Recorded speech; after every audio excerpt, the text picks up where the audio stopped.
Salut guys, bienvenue sur ma chaîne YouTube. Mon nom est Christina Vilo. And today, I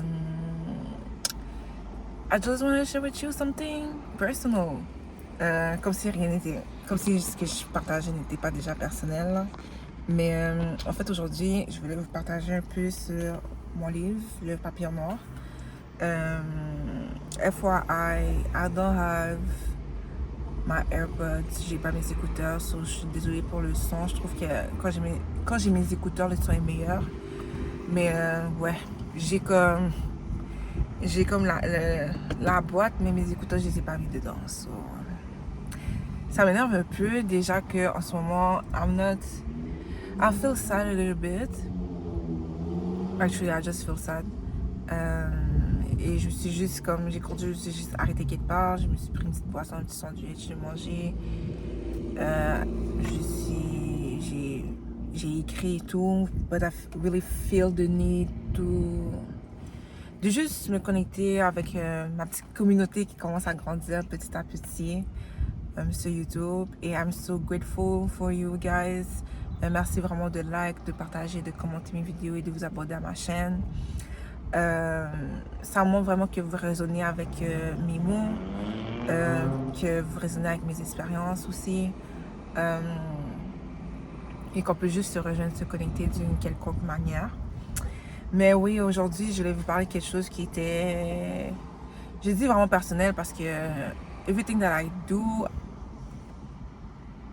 it, genre je donne une partie de moi-même vraiment. Je peux pas faire les choses autrement. Et écrire, c'est quelque chose qui est très personnel. Donc, Le Papillon Noir est mon premier livre. C'est un recueil de poèmes, en fait, que j'ai publié. Ça va faire déjà 1 an. Sauf que j'ai jamais vraiment fait la promotion de mon livre. Pour plusieurs raisons. I was going through a lot mentalement. Il se passait beaucoup de choses mentalement. Il se passait beaucoup de choses toxiques lorsque j'étais à mon travail. Donc, tu sais, j'en ai parlé autour de moi avec des gens qui étaient vraiment proches de moi, qui me connaissaient, mais ensuite le pousser plus. Je l'ai pas fait. Il y a eu beaucoup de choses. J'ai eu un accident de travail. Après, je suis allée à l'école. C'était tellement stressant. J'étais tellement anxieuse que I was not able to do that. Mais là encore, c'est organiser une soirée où je pourrais comme faire ce lancement-là pour mon livre, juste partager, avoir des discussions autour des sujets que j'apporte dans mon livre. Puis je vais commencer en faisant une vidéo, tout simplement, ou plusieurs vidéos, parce que j'aimerais ça lire quelques passages de mon livre et vous expliquer qu'est-ce que je voulais partager à travers ça. One thing about me, c'est que quand j'écris beaucoup avec... je me confie en fait. C'est comme un journal in a way. Et je parle de mes expériences, avec mes émotions, du moment et tout. Fait que déjà que ce livre-là, je l'ai commencé à l'écrire il y a déjà au moins un bon 10 ans, ok? Ça fait un peu plus de 10 ans en fait maintenant là. Mais la première fois que je me suis dit que je voulais écrire un livre, j'avais 14 ans. Je voulais vraiment faire comme je parlais avec Dieu, puis j'ai eu cet appel-là de quand j'ai besoin d'écrire un livre parce que je veux apporter quelque chose de positif au monde. Je veux laisser ma marque, ma trace.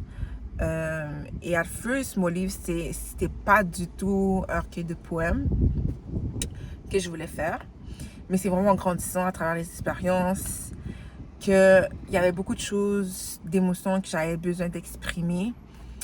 Et ça s'est transformé vraiment en recueil de poèmes. Donc ça a vraiment été un processus guérisseur pour moi. Ce livre-là a grandi avec moi. Donc, lorsque je l'ai finalisé, j'étais déjà rendue ailleurs dans ma vie. Mais vraiment, ce livre-là est vraiment question d'un réveil spirituel. Ça parle de ça. Ça parle d'un retour à soi, une déconstruction aussi de soi. Genre une renaissance, je pourrais dire. Et ouais. Donc, le papillon, c'est vraiment une question de...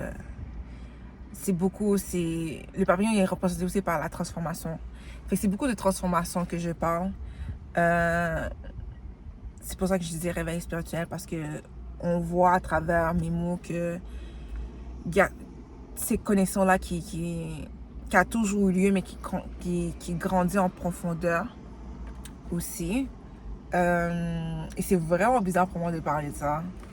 Genre, je suis très surprise. Puis c'est intéressant de voir aussi les gens qui ont lu mon livre, les interprétations qui en ressortent, et surtout la manière dont ça résonne avec eux, comment mes mots leur apportent un certain sens, une certaine compréhension dans ce qu'ils ont vécu. J'espère que vous m'entendez parce qu'il y a un autobus. C'est super. Mais oui.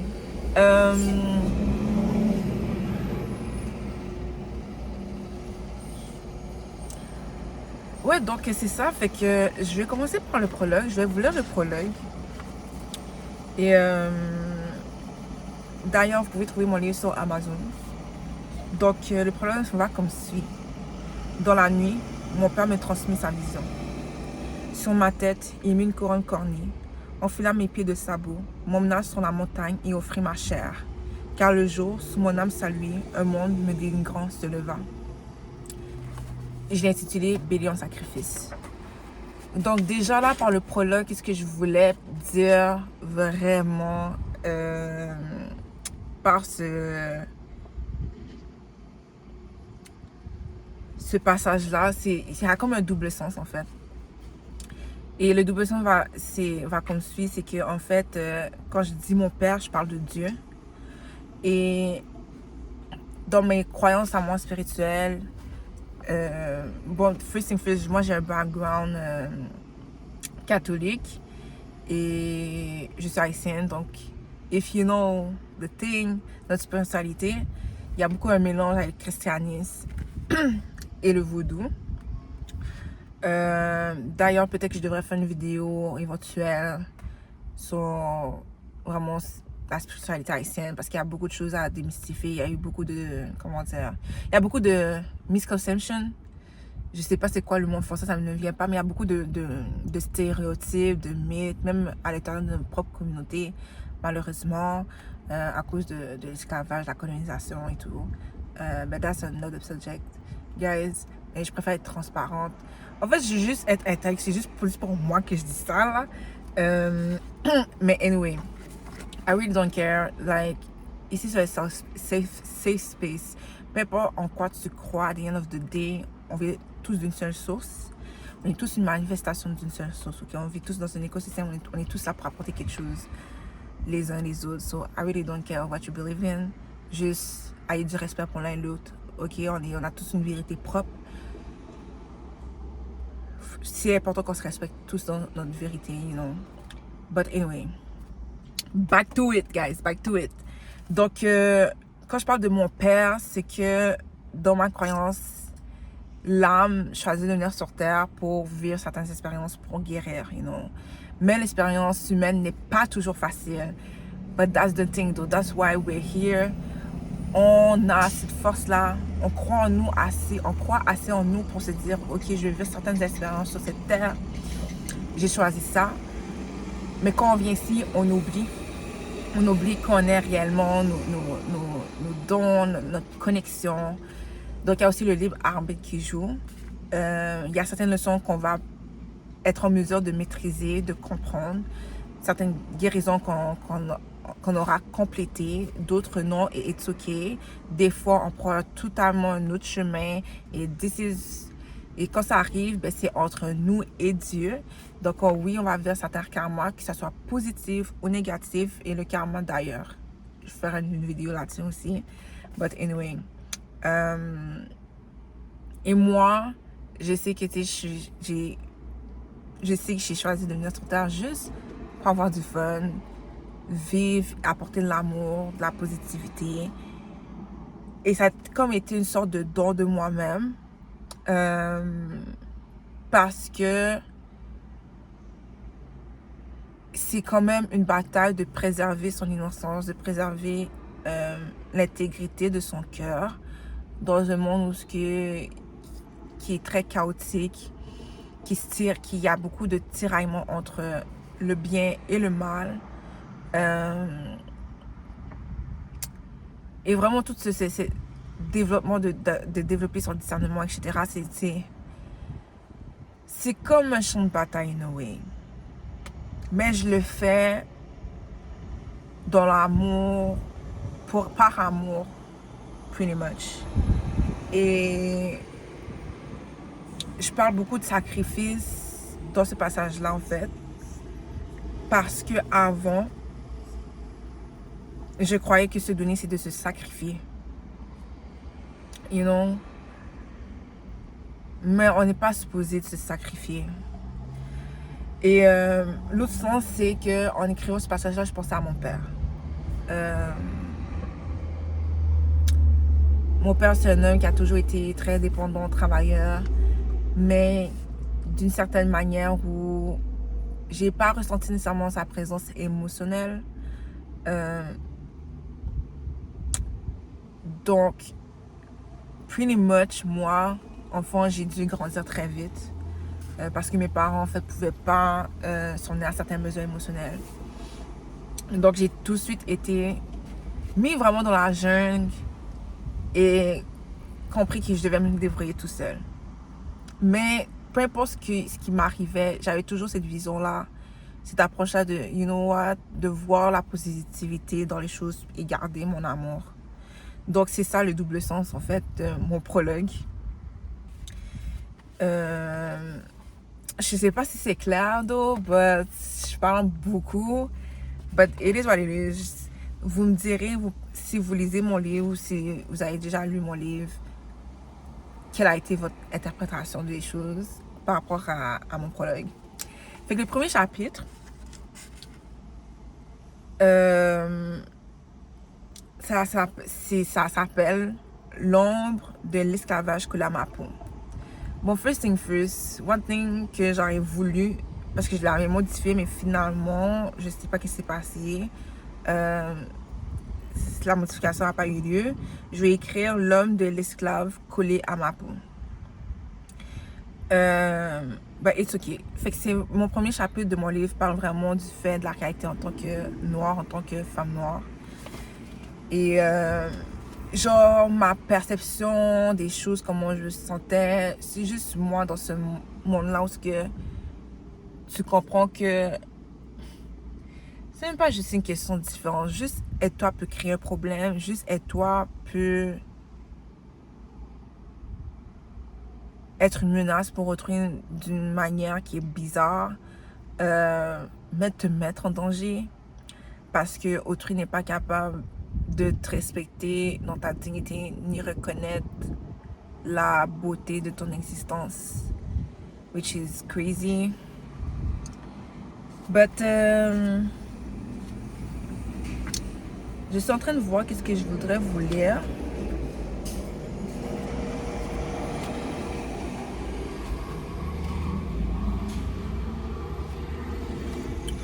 Bon, je vais commencer avec le début, puis on va voir.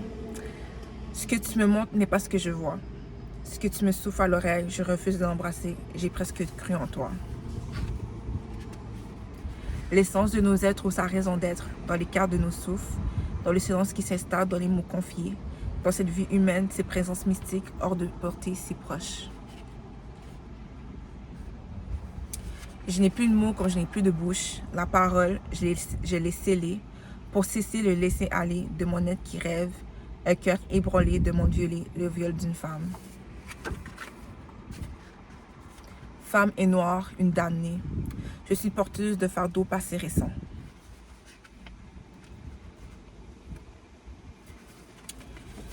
Tu as oublié que ton corps est une mer avec ses profondeurs. Tu t'es laissé dessécher dans l'esprit amnésique angoissé. Par les mots subis, par les mots omis. Tu as déserté ton monde, erré dans l'ombre. Tu as eu soif que tu as fait de mon sang, ton eau de vie. Tu m'as bu à l'excès. Tombé dans l'ivresse mépris, tu fantasmes sur mon corps, terrassé dans tes paumes rêches et sèches. Mon être détruit, pulvérisé. Dans ce chapitre-là, je voulais non seulement partager mon sentiment en tant que noire, mais vraiment comment je perçois les choses. par rapport au racisme, puis comment ça a affecté ma perception de moi-même. Et je me rappelle vraiment petite que c'est pas avant, c'est quand je suis allée à l'école en maternelle que j'ai commencé à noter ma différence. La première fois que j'ai confronté le racisme, c'est quand un petit garçon m'a dit que j'étais du caca. On se chicanait pour quelque chose, ok? Et le petit garçon, il était blanc et puis il m'a dit que j'étais du caca parce qu'il me chie, ok? Je suis désolée du langage. Et moi, j'étais pris de court parce que c'était comme, c'est quoi le rapport? Mais dans ma tête, il fallait que j'ai un comeback, tu vois. Fait que le seul comeback que j'avais, c'était comme, ben, moi aussi, moi, quand je mange du chocolat blanc, ben, moi aussi, je te chie. That was my comeback. Puis le petit garçon m'a regardé comme, qu'est-ce qu'elle dit? Mais c'était assez pour genre, you know, like, move on, puis like, I won the battle. Cause c'est quoi ça? Mais ça m'a vraiment blessée. Puis, je pense que c'était en première année. Je sais plus de quoi la prof parlait. One thing about me, l'école pour moi c'était un jeu. Like, I was good at school, mais j'étais vraiment dans les rêves et tout ça. Comme pour moi, j'adorais ça à l'école. Fait que j'aimais ça être à l'école, puis apprendre des choses et tout. Puis je sais plus de quoi, je pense que j'étais un peu dans la lune. Puis ce que la prof a dit m'a comme ramené un peu. Et elle disait que la manière pour désigner les personnes comme moi, c'est en disant noir. Et je me rappelle me dire que non, je suis pas noire, je suis Christina. So là, j'ai commencé, je pense, à comprendre que on nous catégorise dans le monde. Malheureusement, on nous définit, ces catégorisations nous définissent par certains aspects physiques ou manière d'être, etc. Alors qu'on est bien plus que ça, tu vois. Et même dans le premier passage de mon premier chapitre, il y a une certaine rébellion, il y a un certain refus de correspondre à ce que les autres pensent ou voient de moi. Parce que it is not me, I know myself, you know. Et il y a tellement de... Tu sais, quand t'es enfant, même tu veux juste être, you know, t'as cette innocence-là. Et on te frappe juste parce qu'on décide de te percevoir d'une certaine manière, alors qui est totalement, qui a déjà un mensonge, mais qui est même pas vrai par rapport à toi. Et c'est triste parce que c'est un reflet de leur propre déconnexion avec eux-mêmes, leur propre ignorance. Et je le note vraiment tout au long genre, de ces chapitres-là. Vraiment, cette séparation-là, distance-là, dualité-là aussi. Parce que non seulement je suis une femme, mais j'ai mes propres enjeux en tant que femme et j'ai mes propres enjeux en tant que femme noire. Il y a tout cet historique-là, ce bagage-là qui vient et que je carry, que je le veuille ou non. Mais aujourd'hui, j'honore tout ce que je suis, tout ce qui vient avec quoi je ressemble. Anyway, parce que mon histoire est magnifique, malgré les douleurs, les souffrances qui sont passées. My people is so strong. Comme notre spiritualité est tellement puissante, je peux juste nous voir le chemin que mes ancêtres ont parcouru jusqu'à aujourd'hui. Et moi qui porte le flambeau, je peux pas être autre que fière de ça, tu vois. Mais ce que je note aussi dans ce chapitre-là, c'est que you don't know yourself. Comme tu te connais pas, c'est pour ça que tu me juges, pour ça que tu as cette haine envers moi, que tu me vois comme un étranger. Parce que if you knew yourself, je te dérangerais pas. C'est au contraire, tu te verrais en moi jusqu'à un certain point. Tu comprendrais que actually, on est une manifestation d'une même source, you know. Et que même quand on fait partie d'une nature, et même dans la nature, il y a une diversité qui contribue à un écosystème, you know. on fait vivre cet écosystème-là. Nous sommes cet écosystème-là. Donc, mon existence est aussi importante que la tienne. You know? On a besoin de l'un et de l'autre. Et c'est ce que je note. Mais je note à quel point aussi je suis comme prisonnière de ça. Prisonnière du fait que on me condamne pour être quelque chose que j'ai pas nécessairement le contrôle dessus. So, c'est comme moi qui note ça, mais qui ne s'appuie pas sur ça parce que je connais l'essence ésotérique de ma personne, je connais ma divinité, non. Ça revient au fait que si tu te connais réellement, tu ne me ferais pas prisonnière de quelque chose où tu ne m'obligerais même pas à être dans une prison mentale. Puis je sais pas si c'est clair, guys. Ben, once again, s'il y a un passage dans mon premier chapitre qui vous a marqué, ou qui vous a des questions, ou il y a une certaine interprétation, ça me ferait plaisir de juste vous répondre et d'échanger là-dessus. Je sais vraiment pas comment faire ça, guys. Je vais juste parler de ça. Mais sinon, c'est juste moi qui exprime mes émotions sur le moment. Comme, je peux même pas comment... Je trouve ça aussi un peu bizarre de essayer d'expliquer ce que j'ai voulu dire.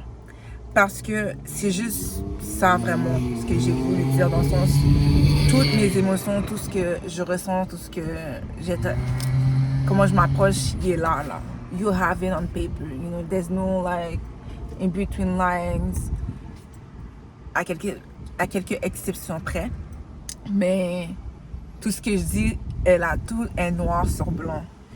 Now, it's your turn to interpréter ce que tu dois interpréter parce qu'à the end of the day, on est tous différents, on a nos propres perceptions des choses.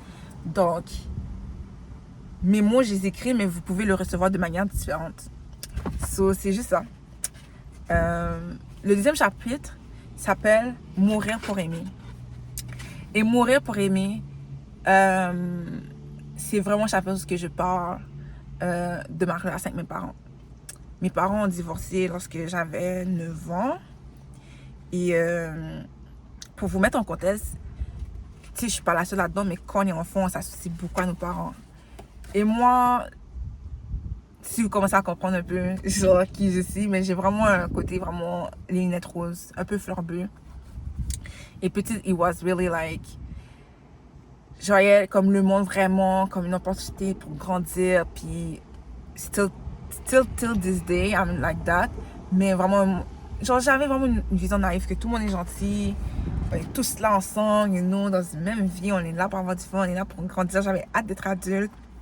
Et mes parents, c'était comme, genre, une représentation de l'amour. Moi, j'étais comme le fruit de leur amour, ok? Sans savoir à quel point, genre, leur divorce a pu m'affecter une way, parce que c'est avec leur divorce que j'ai vécu cette blessure d'abandon-là qui m'a beaucoup marqué, en fait, par rapport à ma relation avec moi-même, avec les autres, puis sur les autres sphères de ma vie. Donc, je vais vous lire le premier poème qui s'appelle « La corde rompue ». Ma plume dédiée à la solennité de l'amour. Je pose ma tente en ces cœurs taxés d'amour, en ces esprits vaincus. La corde rompue entre l'homme et la femme, pour vous, papa et maman. Je réponds et vous rends cette réciprocité perdue, cette union échue. Tu vois ces premiers passages-là,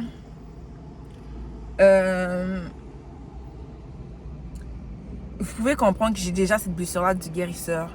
Et quand je dis blessure du guérisseur, un guérisseur, you know, quand tu es un guérisseur, pour guérir quelqu'un, tu dois avoir la permission de quelqu'un. Pour aider quelqu'un, il faut que cette personne-là vienne te demander de l'aide. Pardon, mon téléphone se décharge, je sais pas. Et des fois, avec l'expérience qu'on grandit, en tout cas, j'ai compris que c'est là le problème quand tu te sacrifies. Tu vas aider tout le monde, mais après toi, t'as rien. You know, t'as rien. Les gens t'utilisent, te négligent, et là, t'es drainé. You know, t'avances pas plus dans tes affaires. Tu sauves tout le monde, mais personne vient te sauver. That's the thing. Personne vient te sauver. Parce que ton cœur est tellement grand, tu as tellement de compassion, tu as tellement d'empathie, tu peux voir qu'est-ce que la personne a besoin. Et même ces gens-là vont venir vers toi parce que ton énergie est guérisseur. Ils vont chercher à se plug à toi parce qu'ils peuvent pas s'alimenter eux-mêmes. Mais c'est ça le problème, ils font juste prendre, ils ne peuvent pas te rejoindre dans cette réciprocité-là alors que tu mérites cette réciprocité-là, alors que tu as besoin de cette réciprocité-là. Parce que c'est toi qui est perdant. Et je ne le dis pas de manière égoïste, mais je le dis vraiment de question de se protéger. Parce que c'est ça qui peut amener à sa destruction. C'est ça qui fait qu'on se sabotage, qu'on s'autodétruit. Parce qu'on est des gens qui ne seraient même pas là pour nous aider. Des fois, les gens ils doivent juste vivre ce qu'ils doivent vivre. Et on peut les soutenir, mais on ne peut pas intervenir. Ce n'est pas notre karma à gérer. Et on peut ramasser le karma de l'autre personne alors que ce n'était pas à nous. You know? Et dans ce passage-là, c'est que, sans le dire, on voit la compassion dans mon cœur. On voit à quel point, genre, je veux réparer les choses entre mes parents. Qu'est-ce qui se passe entre mes parents. Parce que j'ai juste tellement d'amour. Ils sont amour pour moi, you know. Je sais pas si c'est clair. Je sais pas comment on peut expliquer autrement que je l'ai dit, là. Mais vous me direz. Vous me direz. Je suis en train de voir... Oh, j'adore ce passage-là aussi. La terre entière peut me maudire. Désirer ma destruction, ça m'est égal. Le sol peut trembler, s'ouvrir sous mes pieds. Les eaux peuvent se soulever et m'avaler, ça m'est égal. Je mourrais les bras du cœur grands ouverts qui touchent l'extrémité de l'infini, les lèvres ornées de sourires. Je mourrais au chaud, en paix, dans sa pureté et sa douceur baignant au sein de son existence. Once again, mon amour ici est tellement grand que, you know what, que tu m'aimes ou pas, je mourrais en paix parce que I knew, like, I loved you, you know. Je mourrais en paix parce que, au moins, tu sais, je t'ai aimé. Et c'est mon plus grand cadeau, c'est d'avoir l'amour en moi et pouvoir te transmettre cet amour-là d'une quelconque manière. You know. Fait que là, c'était pour mon deuxième chapitre. Mon troisième chapitre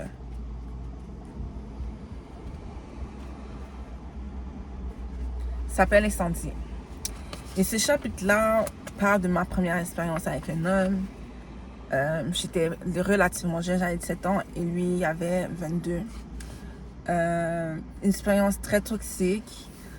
Quand je dis toxique, comme si la personne a vraiment essayé d'enlever ma lumière, mon innocence et tout ça. À un point que je remette en question mes propres vérités. Like, you can know qu'il y a quelque chose qui ne marche pas, mais on dirait mentalement, on te met... En fait, j'étais dans une prison mentale. Et en gros, tu sais, Dieu a fini par me sauver de ça. Et quand je dis ça, parce que vers la fin de cette connexion-là, je priais à Dieu que c'est correct si ça ne marche pas. Genre, j'aime cette personne-là, mais si c'est pas la bonne, je suis prête à le laisser partir. Et comme de fait, cette personne-là m'a quitté. Parce que j'étais incapable de le faire. Et je pense pas que j'allais le faire parce que I didn't knew my value then. I didn't knew my worth then.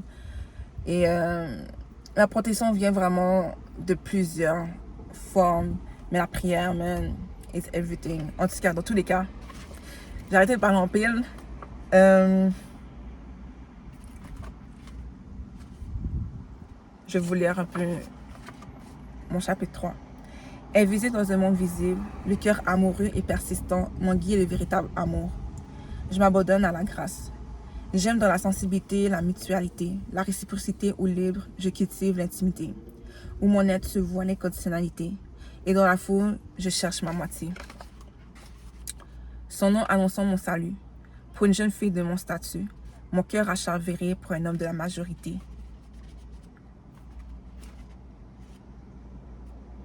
Étendus dans le silence sur la fébrilité de nos corps, ses lèvres pulpeuses se sont approchées et dans une excessive lenteur, le bon sens a fait faux bond.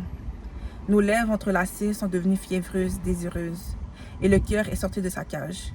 à sauter dans les paumes de l'homme où mon esprit vagabonde entre la chair et le divin. Auparavant, j'avais vraiment cette tendance-là de mettre sur un piédestal les gens, puis encore aujourd'hui, je survalorise les gens un peu, et parce que je fais beaucoup de projections positives, j'assume que les gens sont comme moi. C'est comme dangereux parce que non seulement ça m'empêche de voir les gens un peu dans ce qu'ils sont réellement, mais quand je dois avoir du discernement, j'en ai pas, genre. C'est beaucoup de choses que j'ai travaillé là-dessus. Et dans ce temps-là, écoute, I was a child, okay? I didn't know, but I was covered. Et je voulais être choisie, comme je choisissais les gens. Et je sais qu'il y a plusieurs instances que j'ai pas su écouter mon intuition parce que j'étais attachée à cette personne-là. À quelque part, je pense que je ne croyais pas que j'étais désirable. Et je me disais, mais lui, il me désire, you know. Et je pense que je cherchais l'amour à la mauvaise place, tout simplement. Fait que c'est ça, en gros, sans trop dire, parce que tu sais, je vais pas tout vous dire, comme mon livre est vraiment pas... ça se fait assez vite, là, en une soirée, en une journée, ça se fait bien. Mais ouais, en gros, c'est ça. It's just my first relationship. It was not my first love. It was my first relationship. Qui était même pas une vraie relation de way parce que c'était plus une situationship très toxique, je vais vous le dire là. Mais tu sais, je m'en suis libérée, non seulement physiquement, mais émotionnellement, mentalement, spirituellement. Je m'en suis libérée. Et je me pardonne pour ça. Aussi parce que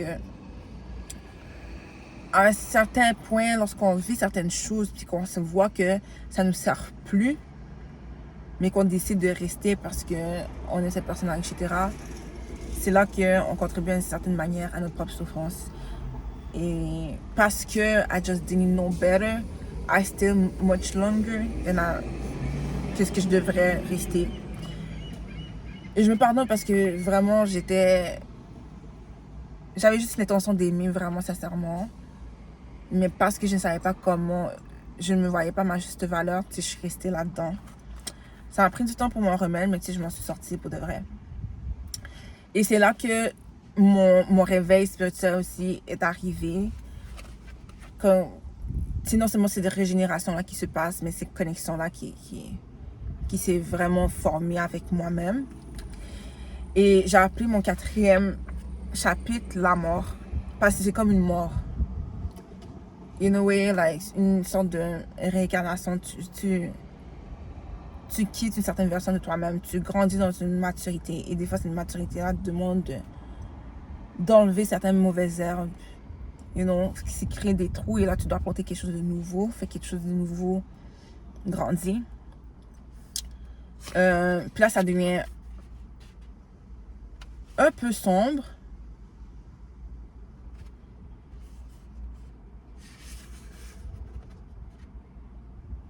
Par amour, j'ai porté son fardeau pour lui rendre ce bonheur dû, mais derrière moi, la porte s'est fermée dans une vive violence où mon être plonge dans la pénombre.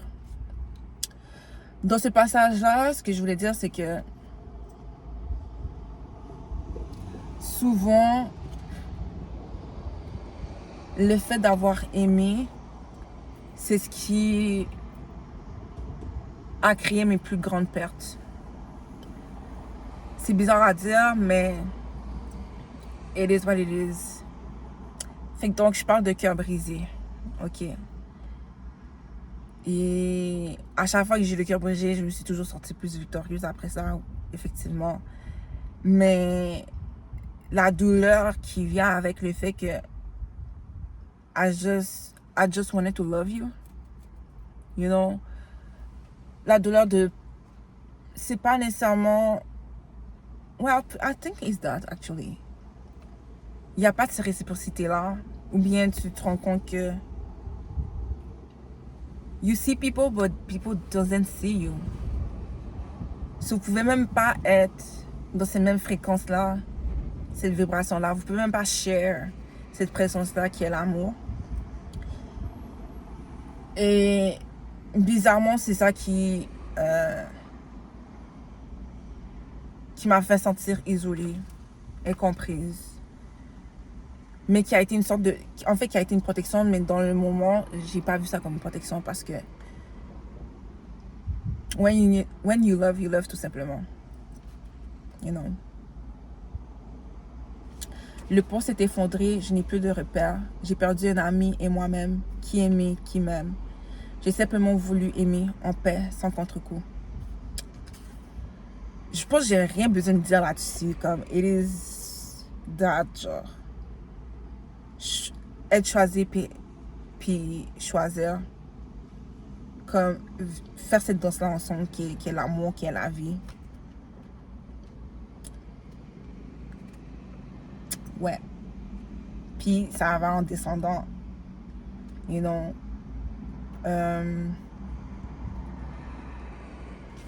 Mon être est une dense forêt, un écosystème qui est mutualité et amour, une grâce qui nous propulse et nous rend complices dans l'abondance.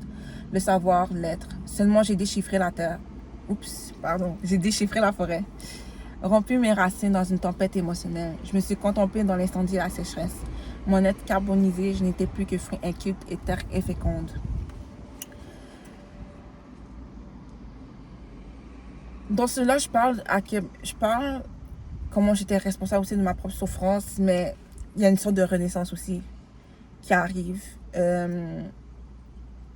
Je renais, mais en ce moment, like, I'm nothing, like, I don't...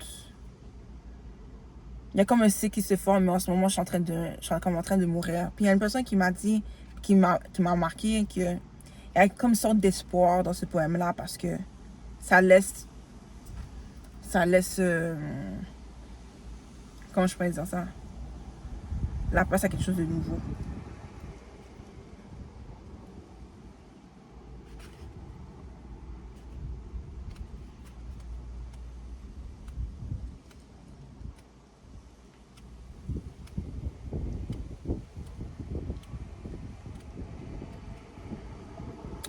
Oh, est-ce que j'ai sauté un chapitre?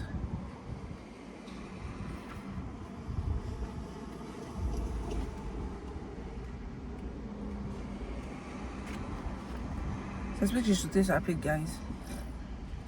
Je sais pas ça. Ok, non. Ok, so, the last but the not least, le 5e chapitre, je pense que j'ai bien compté, j'espère, dans tous les cas. Bear with me, guys. Le dernier chapitre s'appelle l'éveil.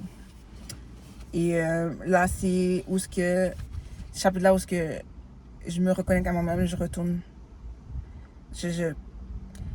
Je retourne à moi et je marche vraiment dans l'amour de soi.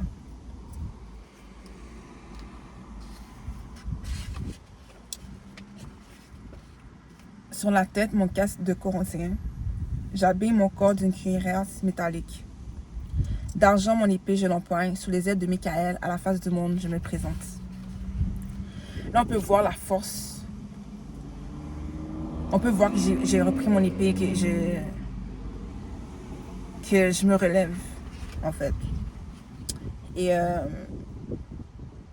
je sais pas si vous avez remarqué, mais quand vous allez me lire,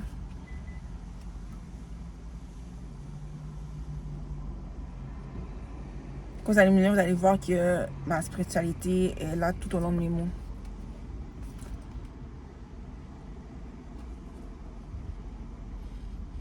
J'ai plongé dans l'océan, laissé les eaux me parler, me laver. De ces blessures, de ces émotions pesantes, de ces croyances limitées, je suis devenue.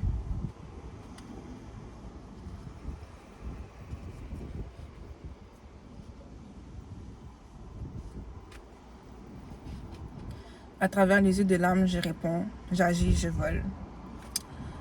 Donc, je vais pas trop en dire là sur le reste, mais...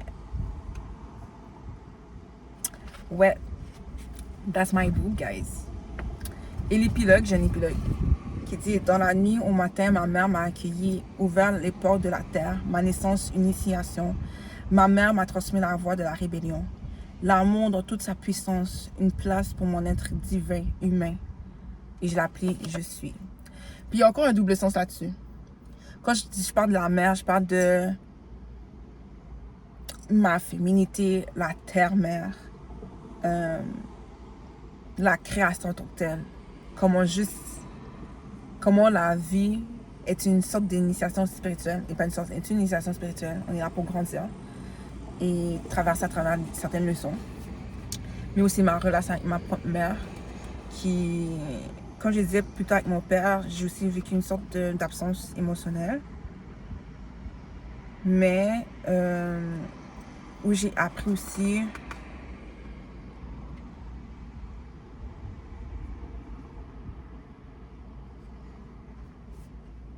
je cherche mes mots, puis il y a quelqu'un qui passe, je suis un peu gênée.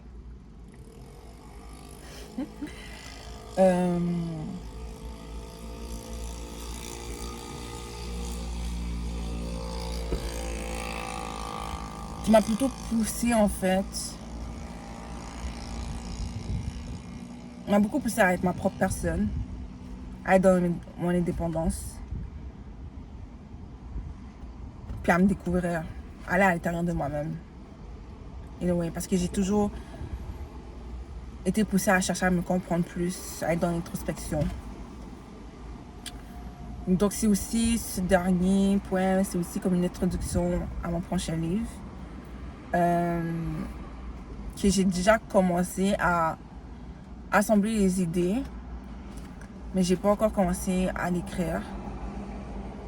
Donc c'est ça, guys. C'est ça que je pense que je vais partager comme moment avec vous.